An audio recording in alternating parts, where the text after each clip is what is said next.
Doing a rescue motor today. Jetmare's phones won't pick up, but man, this unit's like nine years oldish.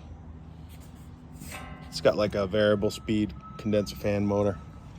You would not believe what I had to do to this thing. My puller would not get it. I had to drill out the dang shaft on that to get that bad boy out.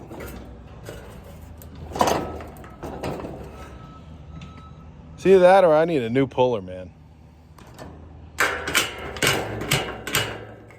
But it's free. I can't believe it, man. I got lucky. I didn't tear up the fan blade. Whew. Came close though. Look at that.